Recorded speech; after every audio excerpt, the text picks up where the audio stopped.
Bom dia, boa tarde, boa noite, eu sou Cléber Caverna.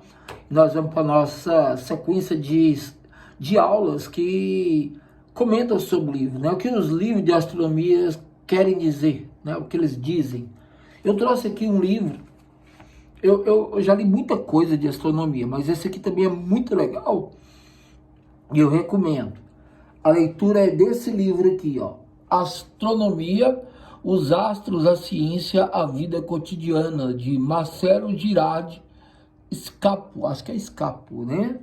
Mas olha, esse livro aqui é muito interessante, tá? Aqui tá o comentário no final do livro e tal, mas eu escolhi um capítulozinho dele aqui, porque ele fala de uma coisa muito interessante, a questão do movimento. Nós estamos parados no céu, nós estamos parados em relação à Lua, ou a Lua em relação à Terra, ou a Terra e a Lua em relação ao Sol, ou o Sol em relação à galáxia, ou até a nossa galáxia em relação a outras galáxias? Essa é uma pergunta. Porque muitas vezes a gente acha que é estático, e não é bem assim, tá? Eu vou ler aqui o que diz o livro, e aí eu venho explicando, tá ok? Então, vamos lá. Ó, um céu em movimento. Nosso dia a dia, temos a impressão intuitiva de que nosso planeta está parado e de que todos os astros giram em nosso redor. Mas já sabemos que é a Terra que gira em torno do Sol, como vários outros planetas.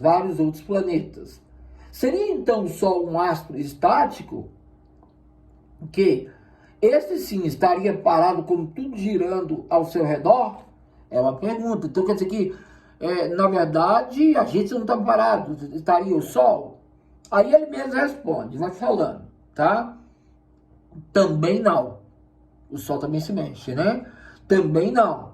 O Sol é apenas uma das estrelas da nossa galáxia, a Via Láctea, que se movimenta com todo o sistema solar ao redor dela, completando uma volta a cada cerca de 250 milhões de anos. Um período de tempo que costuma ser chamado de ano galáctico. Mesmo a nossa galáxia interage gravitacionalmente com outras galáxias vizinhas e todos se movimentam. Não há, portanto, nada absolutamente estático no universo. Então, não existe nada parado no universo, tá? Olha aqui, a Terra não para, porque ela está em constante movimento. Então, assim, a gente às vezes tem a impressão que a Terra é estática, mas ela não é. Ela está em movimento, ela tem vários movimentos. Aqui eu vou citar alguns deles.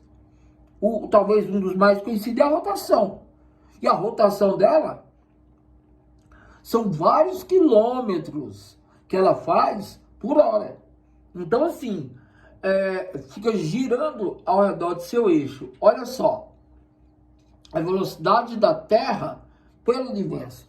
Ela tem a rotação, ela tem a translação, ela tem a nutação, a precessão do equinócio, do equinócio, a precessão do periélio. Ela roda junto com a galáxia, ela roda também junto com a galáxia e mais umas 50 galáxias do grupo local. Ela junta dentro do movimento do universo, ou seja, ela não está parada. Aqui você tem uma ideia, que aquela ideia que a gente tinha, que ela gira ao redor do Sol, beleza, mas não é só ela. Enquanto ela está girando, outros corpos estão girando em outras posições. Não é uma coisinha tão bonitinha como a gente imaginava, certinha, né, cartesiana. Olha só, vou fazer a seguinte analogia. E aí, eu vou ler aqui o que ele coloca. Olha só, sabendo disso, a estrela da nossa galáxia, né, o que inclui aquelas que vemos a olho nu, as estrelas, né, tem um padrão de movimento levemente diferente de si, velocidade e direção. Aí ele continua. Além de cada uma delas estar a diferentes distâncias da Terra. Dessa forma, com o passar dos milênios, a disposição das estrelas visíveis no céu vai mudando. Não, olha só, isso aqui é o ponto alto. não percebemos isso facilmente ao longo das décadas ou séculos, porque elas estão muito distantes de nós, muito mais distantes que a Lua, o Sol e os demais planetas. Então, assim, a gente consegue ver o Sol girando, né? A gente tem a impressão que ele está girando na Terra, mas ele está girando, a gente está girando, todo mundo está girando, tá? A gente consegue ver a Lua nascendo, subindo, descendo e fazendo as suas fases. As estrelas, elas estão praticamente no mesmo ponto do céu, mas elas se movem muito lentamente, a gente consegue perceber isso, é isso que ele está dizendo. Por quê? Porque elas estão muito distantes. Já o Sol está mais próximo. E a Lua mais próxima ainda. Então, assim, a gente tem condição mais de observar a Lua movimentando do que uma galáxia, por exemplo, Andrômeda, tá? Que é a mais próxima da Terra, mas mesmo assim não está tão próxima. Tá ok? Aqui, ele dá um exemplo. Olha só. Olha aqui, e eu montei para você. Imagina que você faça a experiência mental. Você vem do carro. Você olha lá de fora. Você vê passando as árvores, passando o asfalto, passando aqui as coisas. Tudo está passando muito veloz. Inclusive as árvores estão um pouquinho mais devagar do que aqui o asfalto, que tem algum poste, alguma coisa aqui, ele vai passar rápido. Já a árvore demora um tiquinho mais, mas ela também vai passar mais rápido. Se você observar uma montanha, ó, a pista passa rápido, as paisagens aqui pertinho, as plaquinhas passam rápido, você vê as árvores, mas a montanha parece que ela vai ficar mais tempo lá. Muitas vezes você até dirige, né, vários minutos vindo aquela mesma paisagem, apesar de que perto de você a paisagem já foi embora, né? Aquela árvore, aquela placa você não vê mais, mas você vê a montanha, como se ela ainda estivesse lá. Só que ela a visão, né? A visão que você está tendo do carro, do que está próximo de você, ela passa como se fosse mais rápido. Em compensação à montanha, você consegue observar que ela vai passar. Talvez daqui 1 hora, 2 horas, não tenha mais montanha. Mas é uma coisa que você vai perceber devagarzinho. Em compensação, se você olhar uma lua, a coisa muda de figura. Porque na pista, as coisas passam rápido. As placas, passam as árvores, passam os animaizinhos, as pessoas que estiverem aqui, você passa por ela, enfim. A montanha demora um pouquinho mais você perder ela de vista. Ou seja, ela passar. Agora a lua, se você olhar ela, parece que ela não passa nunca. O máximo que vai acontecer é ela, por exemplo, se você estiver indo na direção do nascer do sol, tá? Você vai perceber a lua indo, por exemplo, subindo. Ou a oeste ela descendo, né? Ela se pondo. Então, mas assim, ela vai muito mais devagar no teu visual. Você passou a noite todinha vendo a lua, tá certo que vai ver ela em posições diferentes, mas você vê a lua durante a noite toda. Às vezes você tá num carro, você anda aí 700, 800 quilômetros. Aquela montanha que você viu a 300, 400 quilômetros atrás, ela não tem nem mais evidência dela. Aquela placa, então, nem se fala. Mas a lua, você consegue ver. É interessante, tá? Olha, aqui eu coloquei a paisagem do carro. Você vê a árvore, imediatamente a montanha você fica vendo durante um tempão, e a lua mais tempo ainda. A montanha vai até logo desaparecer, né? Comparado com a lua. Mas ela comparada com as árvores vão desaparecer mais rápido. Se tiver uma placa aqui, ela vai desaparecer mais rápido do teu campo de visão, porque ela está mais próxima de você. Então, assim, tudo na natureza, tá? Se movimenta. Eu vou ler mais um pouquinho aqui, que ele coloca aqui, ó. E é exatamente por isso que dizemos que os objetos astronômicos pertencem às constelações, pertencentes às constelações, estão aparecendo fixos. Ou seja, parece que eles são fixos. Não necessariamente, porque eles estão muito distantes, né? E aí, Mas agora sabemos que, dando tempo ao tempo, os desenhos das constelações também serão consequentemente modificados. Ou seja, olha só, talvez ao olhar para o céu no hemisfério sul, eu vejo o Cruzeiro do Sul. Será que daqui a alguns milhões de anos ainda vai ter a mesma formação do Cruzeiro do Sul para um observador da Terra? Provavelmente não. Por quê? Porque para uma pessoa que vive o quê? 70, 50, 100 anos, igual eu, igual você, a gente não consegue ver uma mudança do Cruzeiro do Sul. Parece que ele está aí, sempre teve e vai sempre estar. Agora, para uma pessoa que vai ver, supostamente, esse Cruzeiro do Sul, ou o que teoricamente deveria ser o Cruzeiro do Sul, daqui a alguns milhares de anos, não estou falando de 1000 anos, não, estou falando de milhares de anos, talvez milhões, aí ele já vai ter um céu totalmente diferente desse que a gente tem hoje. Por quê? Porque as estrelas vão estar em outra conformação, talvez formem outras figuras. Como no passado tinha um outro céu diferente do nosso. Aliás, se você voltar, tá, a época dos dinossauros e, por exemplo, olhar o céu, você vai perceber ele totalmente diferente do que ele é hoje. E assim vai. Aí ele continua aqui. Olha só que legal. É análogo ao que acontece quando viajamos de carro e observamos, aí ó, que o que eu falei, as árvores ao lado da estrada, uma montanha distante e a lua.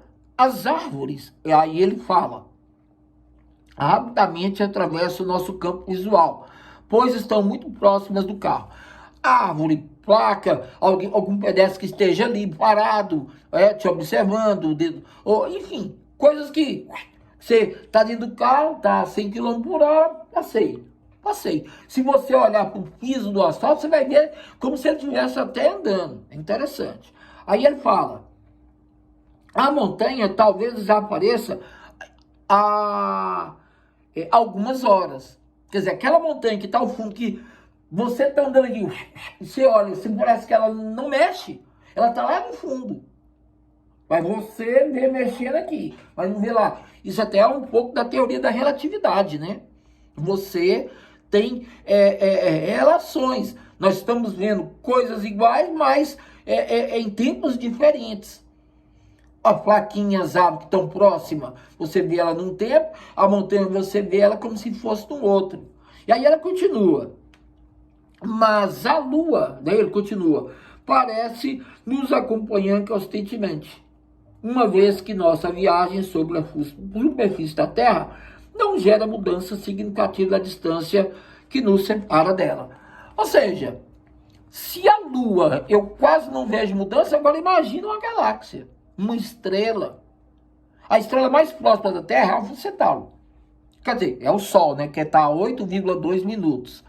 Mas assim, tirando o Sol, a segunda estrela, vamos dizer assim, seria Alfa Centauri. Tá? Na verdade, próximo ao Centauri. Ela está 4,2 anos-luz da Terra. Então a gente, veja, o Sol leva 8,2 minutos para chegar à luz da sua retina. A luz que está saindo de Alfa Centauri agora só vai chegar na tua retina daqui 4,2 anos. Ou, se você vê ela agora, ela foi formada há 4,2 anos atrás. E tem estrelas que foram formadas muito antes disso. Tem estrelas de 10, de 15, 100, 300, 400, 500 milhões, 500 milhões de anos, 500 mil anos, 500 anos.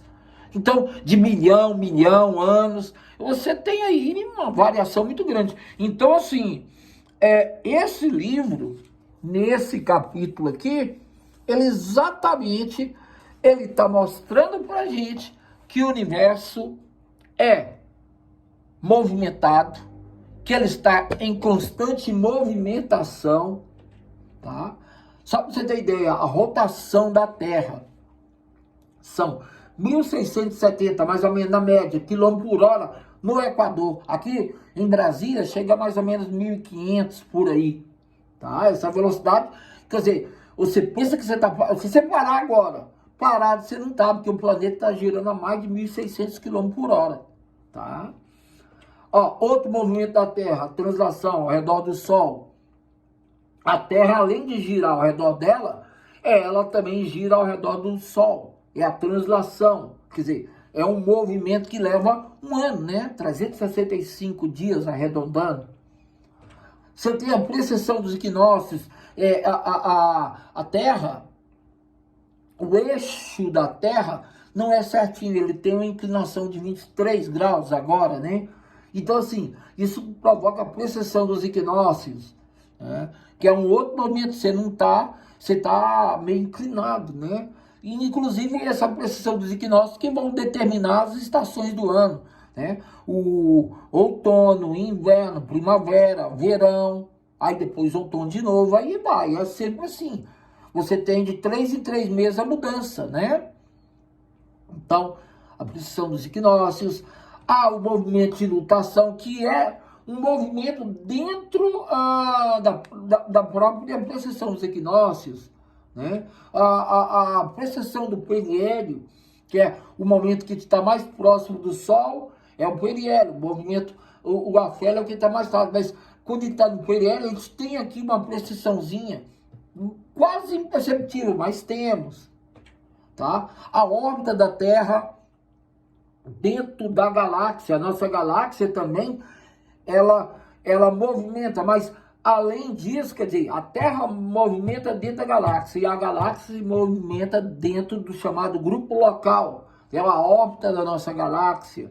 Ela gira em torno de mais umas 50 galáxias, sendo que as duas maiores aí são mesmo a nossa e a Andrômeda, né? Andrômeda, nós temos aí o quê? 200 a 400 bilhões de estrelas. Andrômeda tem mais ou menos 1 trilhão, é quase 3 vezes esse valor. Então, a gente tem muita coisa.